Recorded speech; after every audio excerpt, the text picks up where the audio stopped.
Welcome to the Corpora podcast, where we sit down with the leading thinkers and professionals to explore the intersection between startup law and technology and discuss the future of corporate legal. Corpora is your startup's legal dashboard, simple enough for founders, sophisticated enough for attorneys.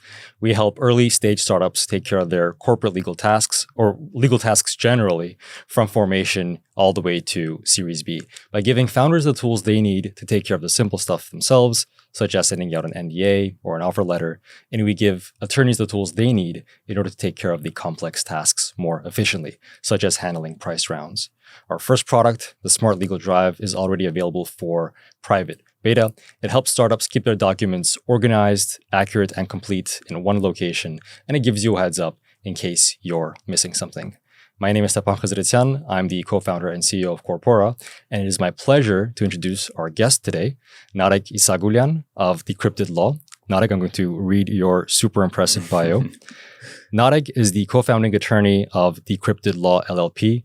Throughout his career, he has represented startups from incorporation to exit that have raised billions of dollars in venture capital.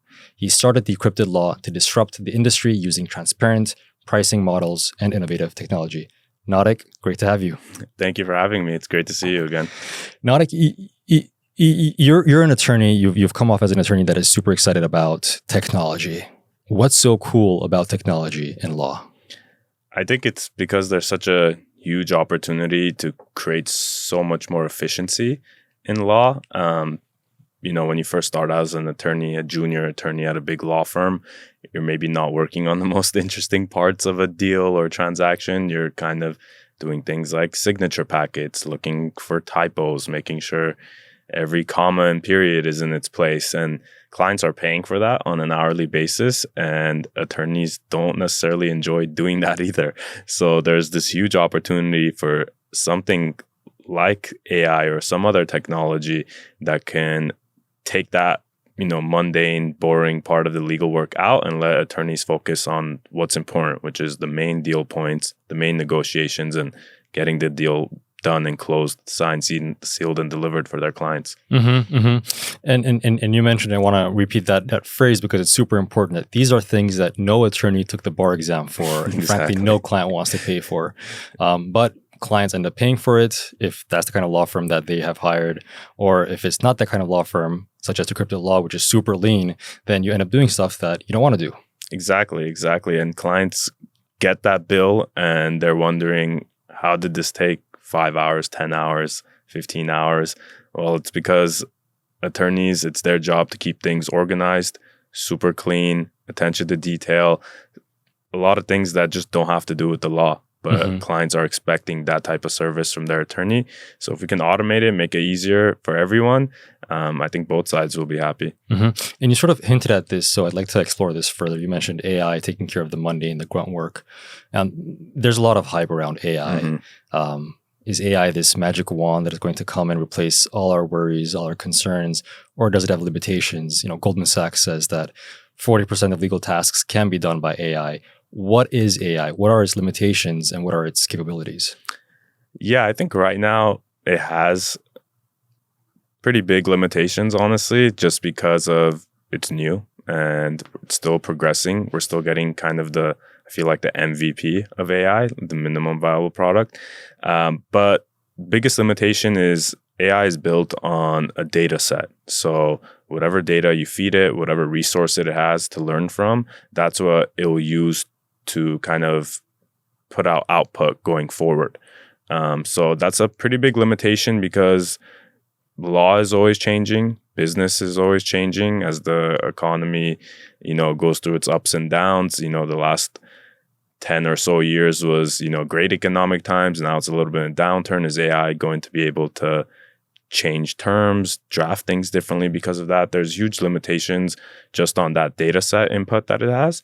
But also, it doesn't understand, I guess, human relationships in business, of course. I'm a transactional attorney, so I'm kind of helping two different businesses or two different individuals get a transaction done. AI might do something that makes the most sense for the transaction or based on previous transactions, but humans have so many different relationships between each other.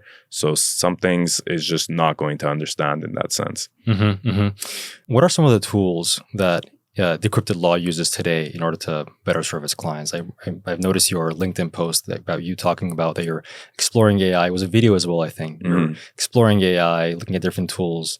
How do you incorporate AI in your practice? And generally, what would be your recommendation to attorneys on how they should be going about with that task? Yeah, I mean, we've been trying out a bunch of different things. I think a lot of products are still making its way to becoming this thing that every attorney should use.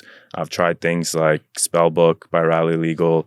Google is slowly rolling out, their AI features in the Google, Work Suite or Workspace type thing where it might draft emails for you or read and summarize long emails or document attachments for you, which that seems super awesome and can save everyone time.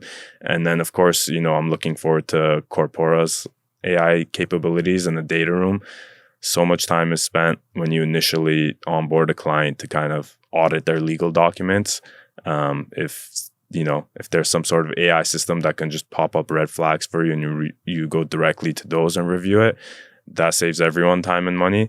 So I think the main advice to other attorneys is be on the lookout, proactively see what's out there. Maybe there's something that helps you in your practice more, and we're slowly getting there. I think it's really exciting, and I think the ones who aren't on the cutting edge of looking for new products might get left behind. And as a matter of fact, that was one of the motivations for me to leave my legal practice in order to focus on this, because this is the future.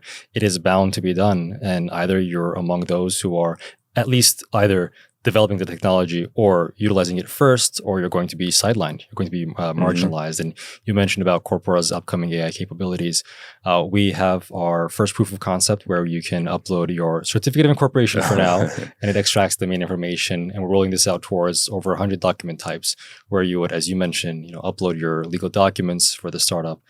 These would be analyzed, key information will be extracted, compared, and if there's a red flag, having an eye for matters that come up in due diligence for a price round, for example. This will give you a heads up that, this IP agreement is missing, or there's no board consent for that stock option grant, or things of that sort. Yeah, that's huge, because clients don't really like paying for that legal audit, because I understand it kind of feels like they're paying for their attorney to review things that are already done. It's like I'm paying for a pre-service. Like before the attorney even starts doing any legal work, I have to pay him just to become his client, basically. So to make that pain point, less painful for everyone, I think attorneys don't like charging for that either. But it's time that's spent, true significant material time that's spent going through documents, especially if a company's raised a Series A, they've had maybe one or two previous financing rounds. They've probably have some material contracts like commercial agreements, IP assignments, all that stuff you have to go through, or else you just don't understand the context and position the company is in right now. Let me throw out a concept. Technical debt is a very often used phrase. So is design debt. But there's also legal debt. As in, when a startup doesn't want to work with an attorney, they DIY it, or they work with an attorney which is simply not competent in startup affairs, at least not venture-backed startup affairs. You pile up legal debt. And when you go to an experienced attorney such as yourself, and you have to pay them that money in order to review and sort of clear up that legal debt that existed because they didn't work with you from day one. So there's some context right there of why that money is important to be paid, even if lawyers don't want to do it and clients don't want to pay for it. I think some message that I try to push on clients, especially new founders, is you can pay for a good attorney now, which is not that much more expensive than all the self-service DIY things you're doing, or you can probably pay anywhere from 2x to 5x later to clean it up. Absolutely. So yeah, I always recommend, finding an attorney who knows what they're doing in the service that you're looking for, because we also get a ton of clients who are like, my family friend who, is a DUI attorney kind of incorporated my company, and now I'm looking for venture capital backing. And it's like, sorry, you have to slow your horses down a little bit. Let's go back and fix everything so that, you're basically gonna have to pay twice. I don't know if they paid their family friend or not. And one thing I noticed, Nareg, during my years practicing as a lawyer is there used to be, and still kind of is, this binary mindset when it comes to whether you should or should not hire a lawyer. A lot of lawyers out there say, you know what, you have to have this top-notch lawyer from day one that has to be involved with all the situations because every aspect of law is bespoke and requires that very personal touch. Yeah. On the other side, you have founders who say, you know what, no, we're engineers, we can figure this out. We do a lot of hard tasks. This is just law. We'll put together a few tools and we'll make things happen. Good enough is good enough. The thing is that both approaches are incorrect and incomplete. And there's also a kernel of truth a little bit in each of them. But the thing is that founders aren't the best judges of when good enough is good enough. It's lawyers, but lawyers also have to be very honest in terms of when is it that they can be very hands-off, just give high-level strategic guidance, and those situations where they really have to get into the weeds and figure out what's going on and provide a bespoke approach. Yeah, I think there are critical moments, at least in my practice, critical moments for a startup where it makes sense to have true hands-on help from an attorney. One is an incorporation. Two is anytime you're dealing with equity or IP, and the equity part, especially if you're raising money. I mean, I think a lot of people feel comfortable with, certain instruments that we use in our practice to raise money, but they don't truly understand the long-term implications. So it makes sense at those critical moments to have an attorney. And other times you can maybe coast or maybe just use the resources online and things like that to figure it out.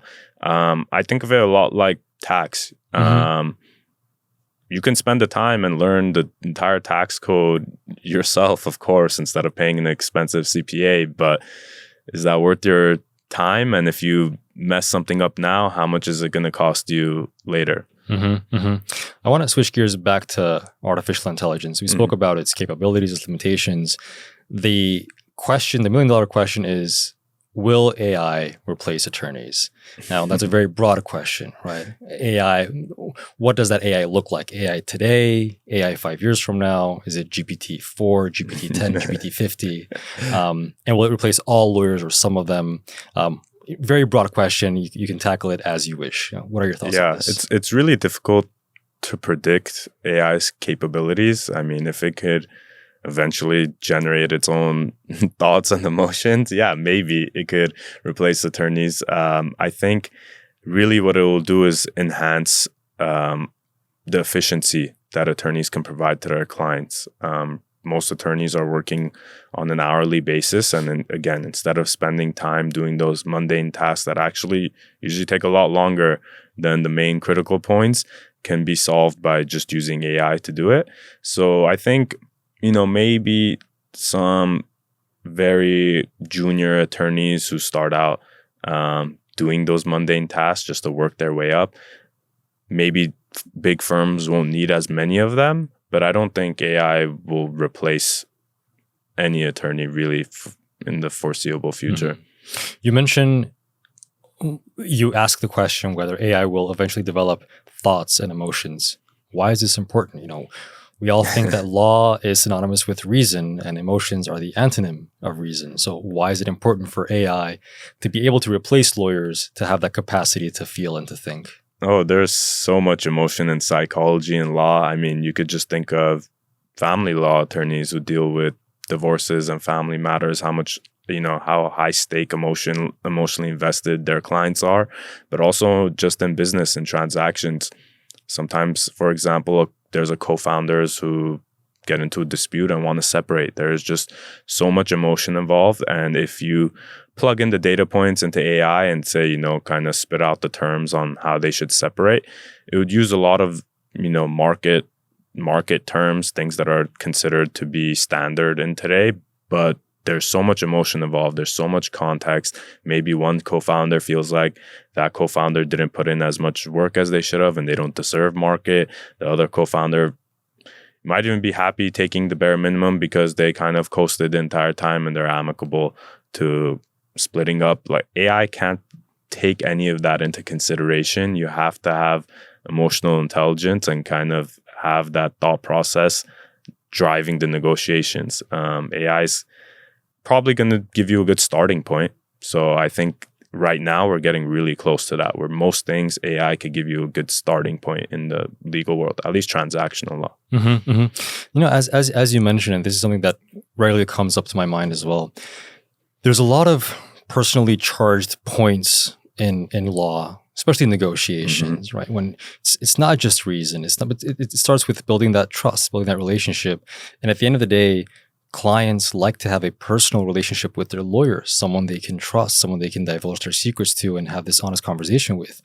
I mean, for crying out loud, when you call a support center and you're connected to a voice message, you want to press that button or say representative just to get through to a human voice. And if in that instance we want to talk with that human, let alone in law, it would be the same. You know, you want to build that relationship with a human lawyer. Now, this may change over time, but at least for now, the practice of law is a very relationship-specific endeavor, to the point that when someone hires a law firm, they're hiring the attorney that works at the law firm, not the firm. And so if that attorney switches firms, they would go with that attorney and leave the firm. Is that your feel as well? Yeah. And I think kind of to add to that is attorneys also kind of tell their client what they need most of the time. AI is very helpful if you know exactly what you need, at least in this current moment, but it has a very difficult time, or you can't really trust it giving its opinion on what's right for you. So, you know, for example, for going back to the co-founder dispute, it's like what documents are needed to kind of wrap this thing up. I'm not sure if AI will accurately give you exactly everything you need, because it doesn't have all of your company's history inputted into its data set. Your company is unique to the co-founders and what they did. So an attorney, that human confiding secrets, all of those things is helpful, because then the attorney can figure out what you need, what's right for you. And from that point, AI could step in and again, give you a starting point on the first set of documents. So it sounds like in the near future, it's going to be a hybrid. This practice of law is going to be powered by AI to take care of the grunt work, the mundane work that no attorney likes to do and no client wants to pay for. There's also this very fundamental layer of human thinking and gut feel and intuition that is going to be provided by the lawyers, at least the way we know AI today, right? We're talking about GPT-4, we're talking about the large language models that are available today. It will enhance lawyers, but probably not replace them entirely. In the future, things may change, but at least for today, that's my feel as well. There's a lot of disruption to happen in this space. The way I like to think of it is corporate attorneys do 4 fundamental tasks. We create documents, negotiate documents, analyze documents, advise on the law, and AI will impact all 4 respects. But it won't replace lawyers entirely. Now, one question is whether AI will replace lawyers. The other question is, should AI replace lawyers? Now, let's assume that AI is this magic wand where GPT-100, it can feel, it can think, it has all the emotions that humans have. Artificial general intelligence is a fact of life. We are past the point of singularity, as they say. Yeah. Should AI replace lawyers? Do we as humanity want that to happen? That's a great question. It's really deep in a sense. I can imagine that same question applying to, doctors or any other type of professional services. And it's hard to say. I think there are some pros and cons, and I think some of those discussions have came in the past in the form of, should like an algorithm replace certain judges in courtrooms, because there is always some sort of ethical implication and dilemma of having emotion, having an emotional attachment, having preferences and things like that. So it's like maybe in certain situations, AI could remove that kind of factor out of, negotiation, judgments, things like that, and kind of make it more fair for everyone, rather than, sometimes you hear about injustices and things like that based on people's biases, and maybe AI can remove that and fix that. So replace some attorneys, some decision makers, some judges, things like that. Juries, maybe even. Yeah. I think it's very difficult, to say, but Maybe. I think there's potential. Yeah. Yeah. I wonder if in that case we should have 12 AIs serving on the jury, or if one could suffice and play 12 roles, or whether the number 12 is to be done away with altogether. Yeah. It would be crazy. I don't know how people feel about it, but people grow accustomed to things over time. You know, it might be crazy the first 5 years, but 40 years down the line, everyone's just used to that being the norm. Yeah. I can see it happening. I still have my strong reservations onto that happening, because I was writing about this recently in a blog post that will come up soon. That lawyers, the practice of law is as old as time. And lawyers have been around for as long as there has been human coexistence. Whenever the first tribes formed, there had to be law or norms, religion stepped in oftentimes in order to make people live together in peace. Lawyers have been the gatekeepers of that status quo and making sure that things are as is and people live peacefully.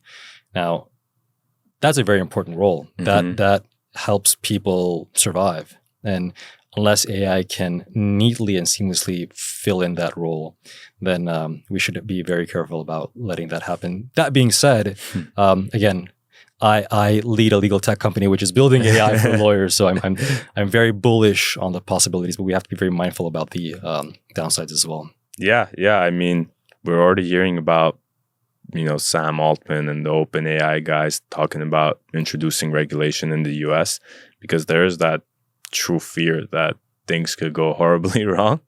But I like to be an optimist. I think people will rein it in. We'll use it as a tool that'll bring many, many efficiencies, but won't cause too many problems. Of course, there will be some bumps in the roads, but I don't think it will be as dire as some people predict it to be. Shifting gears once again, Decrypted Law is experimenting with alternative fee structures, transparent pricing, flat fees. And this is all very important for the practice of startup law. Could you please talk a little bit about this and what sets this type of new law approach apart? And also let me weave in a third question. What are some questions that startup founders should ask their attorney or their prospective attorney as they go about finding the right attorney for them? Yeah. So Decrypted Law started because, you know, I was working at a previous firm, and a huge pain point for clients was the example of, you know, they would call me after they get the bill and be surprised out why it's so much. And they would say something along the lines of, you know, I love working with you guys, but every time I give you a phone call or email, it turns into this like huge bill that I get in end of the month that I'm super surprised about. And I felt like that didn't make sense because it cut off the communication between a client and an attorney, and it led them to DIYing a lot of things and costing more later to fix it. So what we did was we give a transparent fixed fee price up front for most things, and we also offer like a subscription service where it's unlimited communication with your attorney and certain mundane tasks that are very, you know, everyday type things for a startup that they probably shouldn't be paying $800,000 an hour for.